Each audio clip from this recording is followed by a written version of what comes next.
Hello guys, welcome to global update. আজ সকালে Iran ইসরায়েলের উপর 200-এর উপর মিসাইল এবং ড্রোন হামলা চালিয়েছে, যার কারণে সবথেকে বড় যে জিনিসটা হয়েছে সেটা হচ্ছে গ্লোবাল স্টক মার্কেট অনেক ডাউন খাইছে, ক্রিপ্টোর দাম অনেক কমে গেছে। তার একদিন আগেই লেবাননের হিজবুল্লাহ ইসরায়েলের উপর হামলা চালাইছিল, যার কারণে আবার স্টক মার্কেট ডাউন খাইছিল।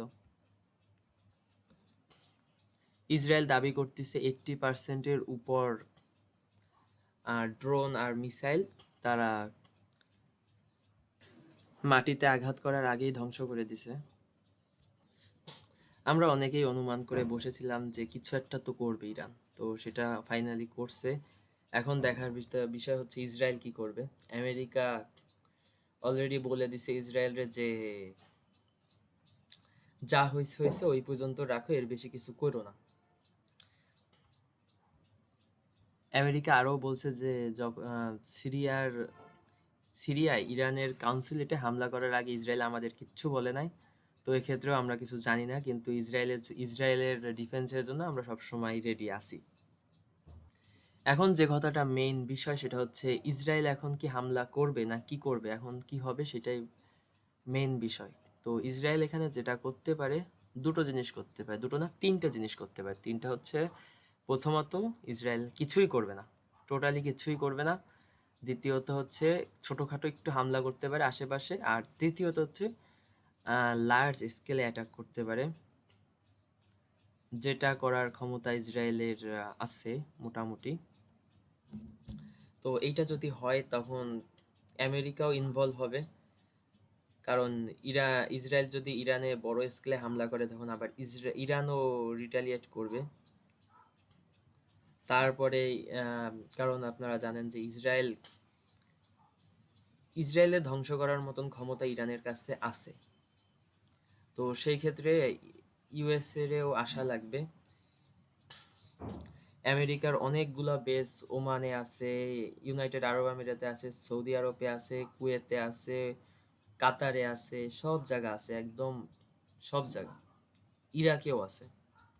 তো এখান থেকে এই বেসগুলাই হচ্ছে ইরানের সব থেকে প্রধান শত্রু। ইসরায়েল তেমন কোনো ক্ষতি না করতে পারলে এই বেস থেকে বিভিন্ন ধরনের হামলা হইতে পারে। আর ইরানের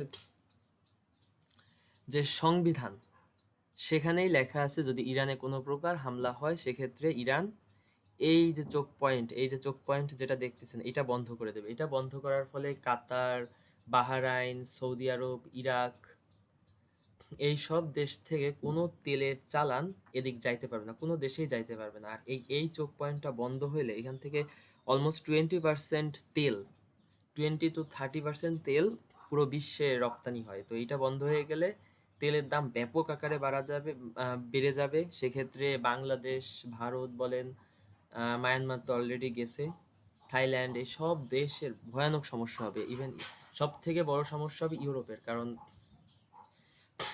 রাশিয়ার উপর স্যাংশন দেওয়া, রাশিয়া থেকে তারা তেল বা গ্যাস কোনো কিছুই কিনবে না। সেক্ষেত্রে তাদের এখন মেইন যে তেলের সোর্স সেটা হচ্ছে মিডিল ইস্ট থেকেই তারা তেল নিচ্ছে। সেক্ষেত্রে রাশিয়া তো খুশি, রাশিয়ার উপর স্যাংশন উঠে টুটে যাইতে পারে।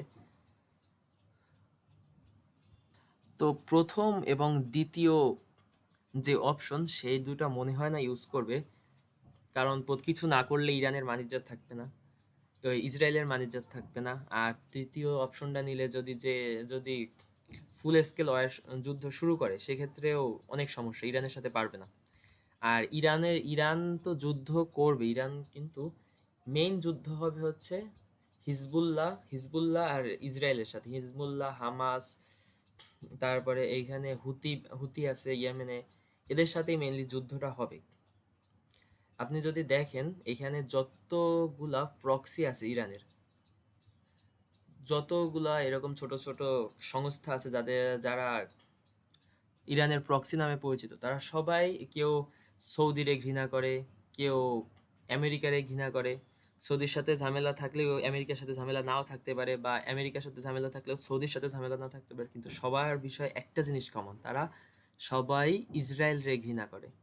কারণ প্যালেস্তাইন মুসলমানদের একটা হৃদয়ের বিষয়। তো সেক্ষেত্রে ইসরায়েলের চারিদিক থেকে হামলা হবে। এখন সৌদি আরব অবশ্যই হামলা করবে না, সো তারপরে ইজিপ্টের উপরও কোনো ভরসা নাই, লিবিয়াও তো শেষ, সিরিয়া হামলা করতে পারে, সিরিয়াল বাশার আল আসাদ, সেও হামলা করতে পারে, কিন্তু তার হামলা অতটাও, কারণ দেখেন ইসরায়েল কিন্তু বছরে ২-১ বার এসে সিরিয়ায় বোমা হামলা চালায়ে যায়। তো সেক্ষেত্রে সিরিয়াও ইসরায়েলের উপর হামলা করবে। কিন্তু সিরিয়ার থেকে মেইন দেখার বিষয় হচ্ছে হিজবুল্লাহ। আর ইরান খুব কাছাকাছি নিউক্লিয়ার বোমা বানানোর ক্ষেত্রে হয়তো এইবারই নিউক্লিয়ার বোমা বানায় ফেলবে। ইসরায়েল অবশ্যই চাইবে না যে ইরান নিউক্লিয়ার শক্তি হোক। আর একটা জিনিস, আমেরিকা ইসরায়েল আর ইরানের যুদ্ধ চাইবে না, কারণ ইসরায়েল আর ইরানের যুদ্ধ যখন শুরু হবে তখন আমেরিকার ইরানরে সাহায্য করা লাগবে, সাহায্য করতে এসে তার যুদ্ধ শুরু হবে। তখনই এশিয়াতে একটা জিনিস হবে, সেটা হচ্ছে তাইওয়ান। এই যে ছোট একটা দ্বীপ, এইটা চায়না দখল করে নেবে। তখন আবার তাইওয়ানরে সাপোর্ট দেওয়ার জন্য আমেরিকার এইখানেও আসা লাগবে। এদিকে আবার ইউক্রেন রাশিয়া যুদ্ধ চলতেছে, তো সব মিলায়ে আমেরিকা এত কিছু করে পারবে না। সেক্ষেত্রে সে অবশ্যই চাপে যে ইসরায়েল আর ইরানের কোনো যুদ্ধ না হোক।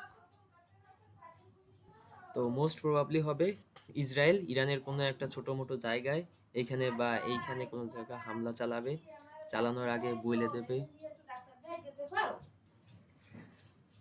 ইসরায়েল যেটা করবে সেটা হচ্ছে ইসরায়েল প্রথমে বলে দেবে ইরানরে যে আমরা এই জায়গায় এই সময় এই রকমের হামলা করব, আপনারা রেডি থাকেন। দেন ইরান সেগুলা ড্যামেজ কন্ট্রোল করবে। দেন আবার ইরান যদি হামলা চালায় সেক্ষেত্রে হয়তো ইরান তারপরে আর হামলা চালাবে না, তখন লেবাননের হিজবুল্লাহ দিয়ে কোনো ছোটোখাটো হামলা চালানো হবে।